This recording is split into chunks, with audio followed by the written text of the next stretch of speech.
ومن أحسن قولا ممن دعا إلى الله وعمل صالحا وقال إنني من المسلمين. আসসালামু আলাইকুম ওয়া রাহমাতুল্লাহি ওয়া বারাকাতুহু। আলহামদুলিল্লাহি ওয়াহদাহ ওয়াসসালাতু ওয়াসসালামু আলা মান লা নাবিয়্যা বা'দাহ। প্রশংসা আল্লাহর জন্য, দরুদ তাসলিম বর্ষিত হোক শেষ নবী মুহাম্মদ সাল্লাল্লাহু আলাইহি সাল্লামের উপর। আল্লাহুম্মা সাল্লি আলাইহি আল্লাহুম্মা বারিক আলাইহি। জি, আজকে দ্বীনি মাজলিসের বিষয় হচ্ছে যে দায়ুসটাকে আমরা অনেক সময় তো বলি দায়ুস, তো দায়ুসটাকে আমরা একটু জেনে নিই। আন ইবনে ওমর আন্না রাসূলুল্লাহি সাল্লাল্লাহু আলাইহি সাল্লাম قال ثلاثة قد حرم الله عليهم الجنة مدمن الخمر والعاق والديوث الذي يقر في أهله الخبث রাহ আহমদ আন-নাসাই। ইবনে ওমর রাদিয়াল্লাহু তাআলা বর্ণিত, রাসূলুল্লাহ সাল্লাল্লাহু আলাইহি সাল্লাম বলেছেন, তিন শ্রেণীর লোকের জন্য আল্লাহ তাআলা জান্নাত হারাম করে দিয়েছেন।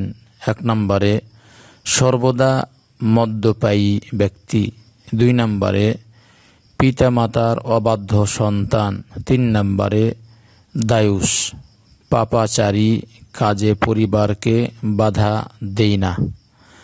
জি, ইমাম নাসাই রাহিমাহুল্লাহ হাদিসটি নিয়েছেন 2563 নম্বর হাদিস। ইমাম আহমদ বিন হাম্বাল 5372 নম্বর হাদিস, সহিহ আল জামে 3052 নম্বর হাদিস, সহিহ আত-তারগীব 2366 নম্বর হাদিস। আজি সম্মানিত ভাই বোনেরা, আমরা যারা যেখান থেকে শুনছি, যারা আমরা সর্বদাই মদ পান করি, এদের জন্য আল্লাহ সুবহানাহু ওয়া তাআলা জান্নাত হারাম করে দিয়েছেন। যে সমস্ত সন্তানেরা পিতামাতার অবাধ্য অন্যায় অপকর্মতে আমরা জড়িত রয়েছি, পিতামাতা আপনার জন্য কল্যাণ চায় আর আপনার পিতামাতার অবাধ্য, পিতামাতার খেদমত নেই, পিতামাতার জন্য আপনি ভালো কিছু করেন না, বরং পিতামাতার অবাধ্য হয়ে চলছেন, এই ব্যক্তির জন্য আল্লাহ সুবহানাহু ওয়া তাআলা জান্নাত হারাম করে দিয়েছেন। জি, আর দায়ুস বিষয়টা হলো যে আমাদের দেশে দায়ুস অত্যন্ত আমরা দেখতে পারি যে স্বামী তার স্ত্রীকে পর্দাপশিদা করায় না। বেশিরভাগ আমরা দেখি যুবক এবং যা হোক, যে মানুষ পর্দার দিকে তাদের খেয়াল রাখে না।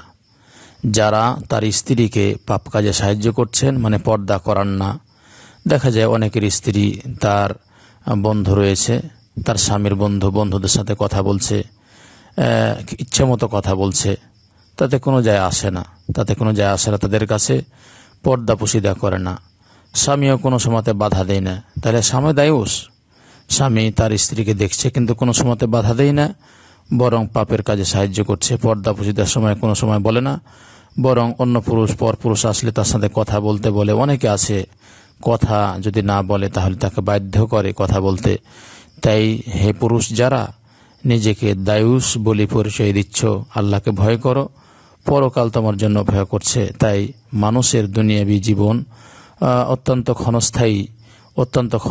ক্ষণস্থায়ী জীবনে নিজের ইহকাল পরকালকে না হারিয়ে পরকালকে আমরা পরকালকে স্মরণ করি।